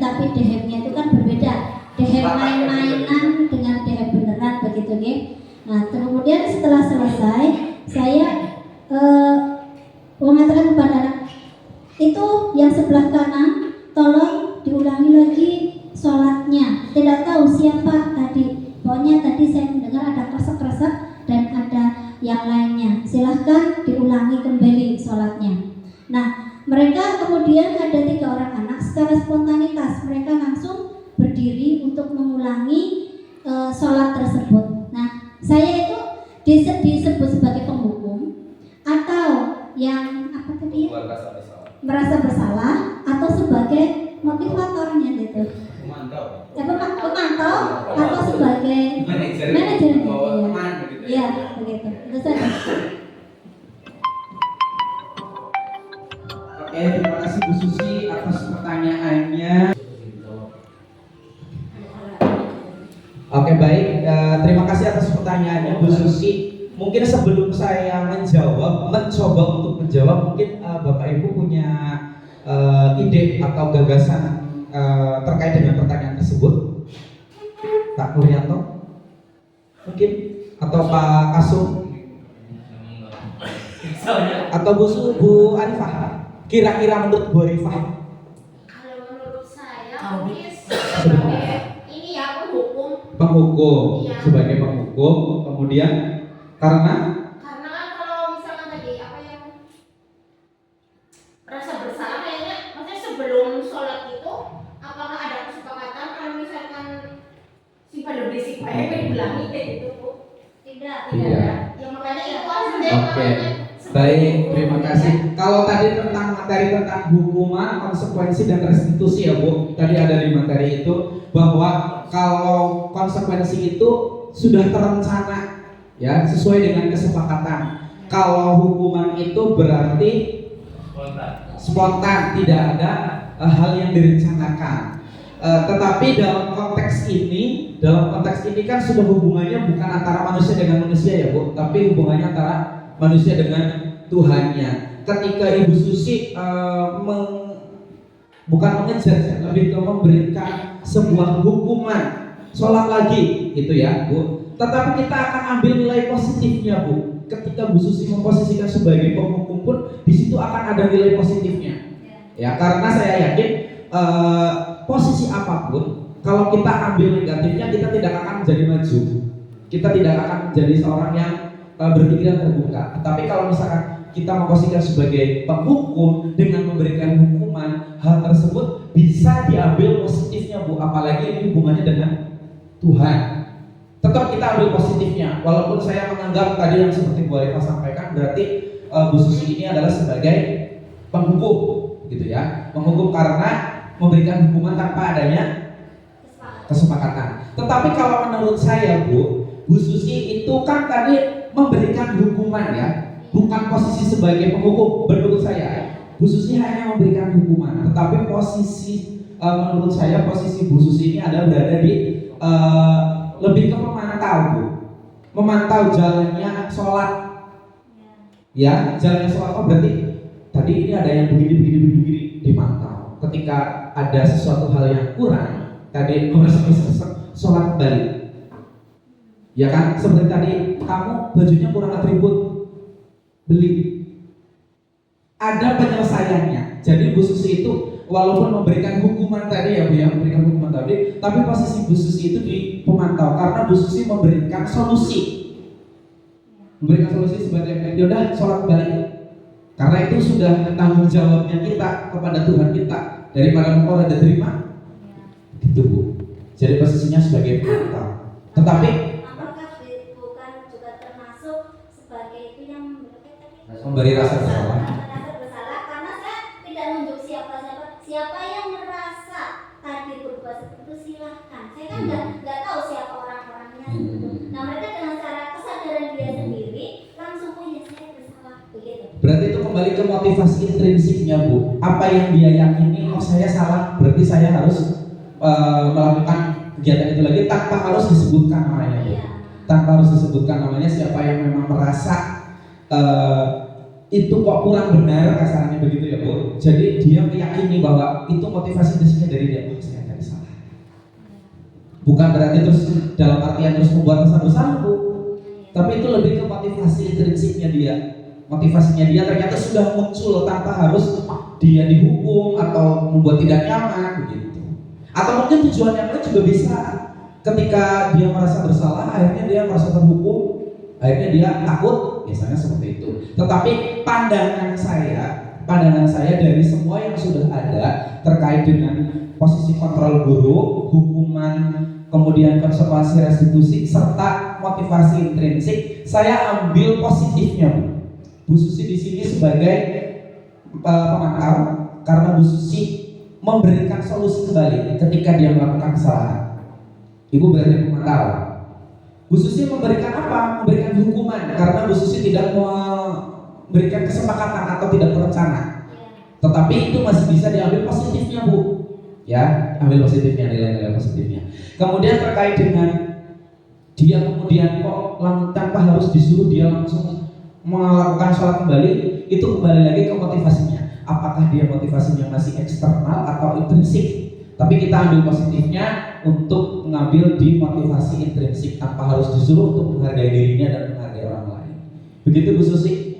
Jadi menurut saya ketika ada sesuatu hal yang memang menjadi sebuah masalah, ambil positifnya, ambil pelajarannya, kemudian setelah itu perbaiki ke depannya. Begitu Bu Susi dari saya. Ada yang perlu ditanyakan kembali Pak Mulyanto? Pak Kawan? Bu Damira? Cukup? Oke. Baik, Bapak Kepala cukup? Baik, sesi selanjutnya adalah refleksi. Saya menginginkan atau meminta kepada Bapak Ibu untuk bisa merefleksikan apa saja yang sudah kita lakukan pada kegiatan hari ini. Mungkin Bu Pak Kasum bisa? Kira-kira hari ini kita sudah belajar apa saja ya Pak Kasum? Yaitu masalah budaya positif, ya. Itu yang baik yang ada di sekolah kita. Yang kedua, saya itu sudah bisa mengikuti dengan cara bersenang-senang, dengan cara ice breaking seperti itu. Siap. Ya, seperti itulah. Oke.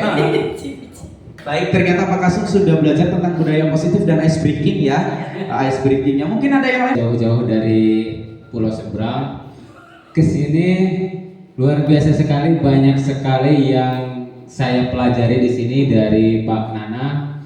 Utamanya adalah disiplin positif yang harus kita terapkan di sekolah dan di kelas, tentang bagaimana kita harus memberikan hukuman, terus konsekuensi itu harus ada aturannya juga. Jangan sesekali langsung jebret asal hukum saja. Jadi luar biasa sekali pertemuan pada siang hari ini, sangat-sangat luar biasa dan menambah ilmu lagi untuk dilaksanakan di kelas saya.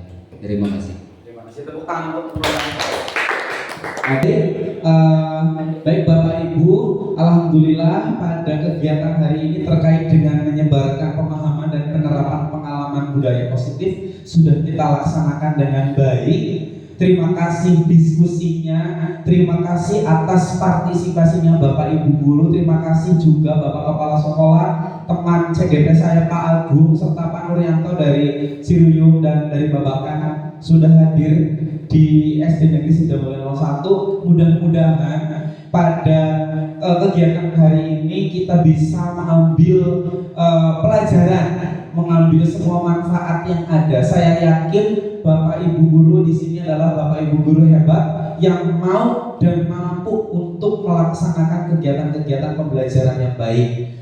Bapak Ibu, saya bukan orang yang pintar, saya bukan orang yang sok-sokan, kita semuanya sama-sama belajar, sama-sama mengosongkan gelas agar kita selalu mau belajar dan melaksanakan pembelajaran yang selalu digaung-gaungkan, yaitu berhamba kepada murid.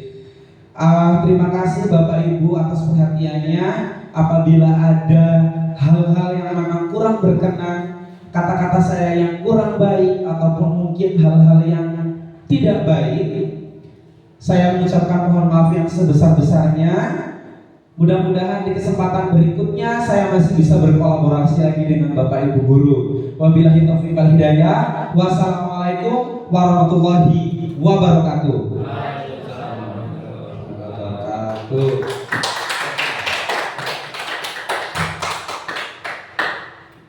Cut. Dadah dulu. Pak, dikasih dikelilingi. Ya. Dadah dulu. Dadah semuanya. Pak Murianto, terima kasih semuanya.